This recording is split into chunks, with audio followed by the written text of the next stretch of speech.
Gwalior crime branch की cyber crime wing ने digital house arrest कर बुजुर्ग महिला से 51 लाख रुपए की ठगी करने वाले मास्टरमाइंड को भिलाई से गिरफ्तार किया है। आरोपी ने जिन खातों में ठगी के रुपए ट्रांसफर किए गए थे वह खाते जम्मू कश्मीर, गुजरात एवं संयुक्त अरब अमीरात से हैंडल हो रहे थे। पकड़ा गया मास्टरमाइंड एमसीए किया हुआ है व मास्टर्स इन आईटी है एवं इसके द्वारा यूएई में कंपनी खोली गई है। दरअसल ग्वालियर निवासी आशा भटनागर ने शिकायत की थी कि उसके पास किसी अज्ञात व्यक्ति का फोन आया और बोला कि आपके डॉक्यूमेंट पर एक सिम इश्यू हुई है जिसमें आपका आधार कार्ड लगा हुआ है और इस सिम से कई बच्चियों को अश्लील मैसेज भेजे गए हैं।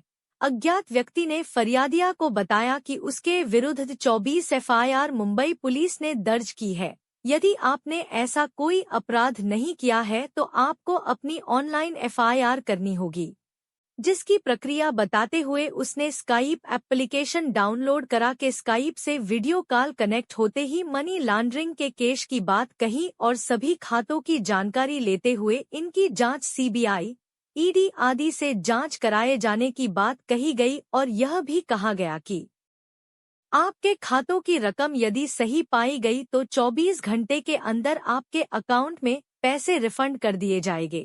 आपको इस बारे में किसी को कुछ नहीं बताना है और जब तक प्रक्रिया पूर्ण नहीं हो जाती कोई कॉल नहीं करना है। डरी हुई बुजुर्ग महिला ने तुरंत एफडी तोड़कर उनके द्वारा बताए गए अकाउंट में 51 लाख रुपए ट्रांसफर कर दिए थे। पुलिस ने जब जांच पड़ताल की तो पता लगा कि जिन खातों में रुपए भेजे गए हैं अभी जम्मू कश्मीर गुजरात के हैं और उनसे राशि संयुक्त अरब अमीरात के एक खाते में स्थानांतरित हुई और यह कंपनी भिलाई के रहने वाले एक युवक की है, जिस पर पुलिस टीम को भिलाई रवाना किया गया जहां आरोपी को गिरफ्तार किया गया। आरोपी एमसीए किया हुआ है व मास्टर्स इन आईटी है और आरोपी द्वारा साइबर ठगी का रुपया स्थानांतरित किया जाता था। आरोपी अपने यहां कार्य करने वाले लोगों के खाते खुलवाकर उन खातों को स्वयं संचालित करता था एवं उन खातों में साइबर ठगी की राशि लेकर आगे यूएई के खाते में स्थानांतरित करता था। आरोपी से अन्य व्यक्तियों के कई Aadhaar card, ATM card, passbook, chequebook, mobile phone, laptop, iPad व अन्य दस्तावेज बरामद किए गए हैं। आरोपी के अन्य साथियों की तलाश की जा रही है। देखिए, ये बेसिकली एक साइबर किडनैपिंग या दूसरी भाषा में बोलें तो डिजिटल हाउस अरेस्ट का मामला है। इसमें एक रिटायर्ड महिला को एक दिन कॉल आया और उनको कहा गया कि उनकी जो सिम है फेक आईडी पे ली गई है और उसकी आईडी का उपयोग कई प्रकार के क्रिमिनल ऑफेंसेज में हुआ है। बेसिकली महिला को डराया धमकाया गया और उसको इस मानसिक कंडीशन में ले जाया गया है कि वो मजबूर करके उनको अपने अकाउंट से जो उनका 51 लाख रुपए का एफडी था, तो एफडी तोड़ने के बाद उन्होंने फेक अकाउंट्स में जो दिए गए थे उसको ट्रांसफ़र किया है। तो ये इंटर स्टेट साइबर फ्रॉड का केस है। इसमें जैसे ही सूचना पुलिस को मिली, साइबर थाने में, क्राइम थाने में एफआईआर रजिस्टर्ड हुई। ये बहुत ही सेंसिटिव केस था जिसमें रिटायर्ड महिला को साइबर फ्रॉड में प्रेशराइज करके उसका पूरा अकाउंट खाली करा दिया गया था। इसमें जो विशेष टीम बनाई गई थी उस टीम को लीड कर रहे थे एडिशनल एसपी क्राइम रियाज और उनकी पूरी साइबर की टीम। ये चैलेंजिंग केस था क्योंकि इसमें इनिशियली जो पैसा ट्रांसफ़र हुआ था जम्मू कश्मीर के अकाउंट में हुआ था, उसके बाद सब्सिक्वेंटली कंट्री के कई सारे स्टेट्स के अकाउंट में ट्रांसफ़र हुआ था। कंट्री के अलावा भी ये भी पाया गया था कि इसका जो फ्रॉड का जो पैसा है उसका बड़ा हिस्सा एक यूएई के अकाउंट में ट्रांसफ़र हुआ है।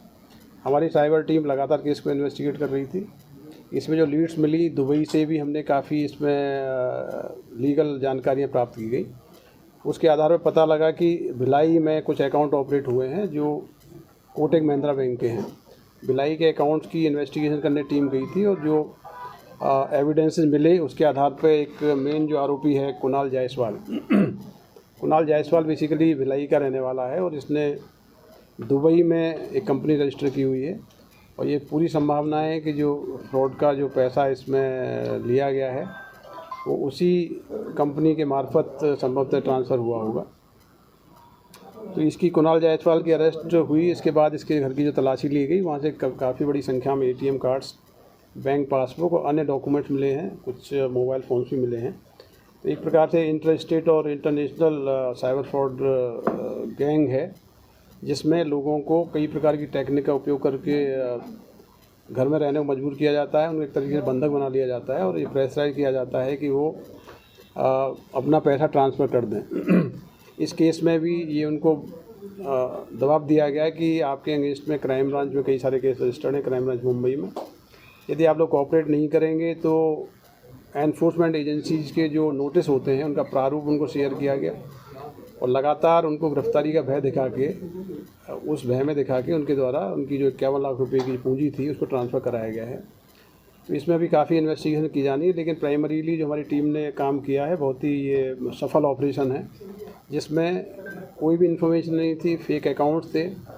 बहुत ही कम जानकारी के आधार पर सक्सेसफुल तरीके से मेन आरोपी को अरेस्ट किया गया है। बाकी इन्वेस्टिगेशन में और एविडेंस से जाएंगे, उस पर कार्रवाई होगी। इनके अलावा कितने और लोग थे? देखिए, ये जो आप देख रहे हैं कि इतनी बड़ी संख्या में ATM cards, bank accounts, mobile phones, तो ऐसा रैकेट है, इसमें बहुत सारे लोग शामिल हो सकते हैं। ये अकाउंट अलग अलग स्थानों से ऑपरेट हो रहे हैं, इंटरनेशनल लिंकेजेस भी हैं, दुबई के कनेक्शंस भी हैं जहाँ पे अकाउंट में पैसा गया है, वहाँ पे कंपनीज भी रजिस्टर्ड हैं। तो इस प्रकार के फ्रॉड केसेस में कई लोग इन्वॉल्व हो सकते हैं। ये लंबी इन्वेस्टिगेशन के बाद क्लियर होगा कि किस प्रकार से उन्होंने पूरे पैसे को चैनलाइज किया है। सर, एक बड़ी मात्रा में आधार कार्ड भी मिले, आईडी मिली, आईडी का डाटा कहाँ से कलेक्ट करते हैं? देखिए, कई प्रकार के डेटाबेस रहते हैं जो इनको प्राप्त हो जाते हैं, वो डेटाबेस का उपयोग करके कई प्रकार के इनके जो परिचित रहते हैं, कॉन्टैक्ट में आते हैं, उनके बैंक अकाउंट को यूज़ करते हैं। तो ये अभी जो बैंक अकाउंट्स मिले हैं या ATM कार्ड्स मिले हैं या जो भी IDs मिली हैं, उन सभी को इन्वेस्टिगेट हमारी टीम करेगी और मुझे लगता है कि बहुत बड़ा ये रैकेट इसमें निकल के आएगा। सर, जायसवाल के अलावा और भी कुछ लोग इसके साथ में हैं गैंग के? प्राइमरी जानकारी मिली है, अकाउंट होल्डर्स की जानकारी मिली है, इनके जो एम्प्लॉइज हैं उनकी जानकारी मिली है, इनकी कंपनी की जानकारी मिली है। ये सारे डिटेल चूँकि अभी प्राइमरी स्टेज पे ही हैं, तो एक्चुअल इनका यूज़र कौन है और ये वर्चुअल लोग कौन हैं, वो इन्वेस्टिगेशन में क्लियर होगा। कहाँ से गिरफ्तारी करेगी इसे? इसको कस्टडी में लिया गया है, इसके निवास से कस्टडी में लिया गया है, यहाँ के लोकल कोर्ट में प्रोड्यूस किया गया है और अभी 7 दिन की पुलिस रिमांड पे। सर, कुछ पैसे भी रिकवर कर पाए हैं अभी तक? कुछ अकाउंट्स में हमको अभी प्राइमरी जो इन्वेस्टिगेशन कर रहे हैं, कुछ अकाउंट्स में दिरहम में अकाउंट्स हैं, उनको हम फ्रीज करने की कार्रवाई कर रहे हैं। तो फ्रीज हो जाएंगे तो अकाउंट इसी केस के पैसे हो सकते हैं, तो वापस होंगे।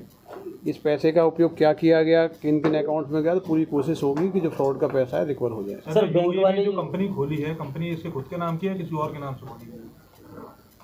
कंपनी तो इसी के नाम से रजिस्टर्ड है, कंपनी इसी के रजिस्टर्ड है, इसकी ID भी वहाँ की UA की बरामद हुई है। सर, जैसे बैंकों में खाते जो खुलवाते थे, क्या बैंक वाले भी इसमें लिप्त हो सकते हैं?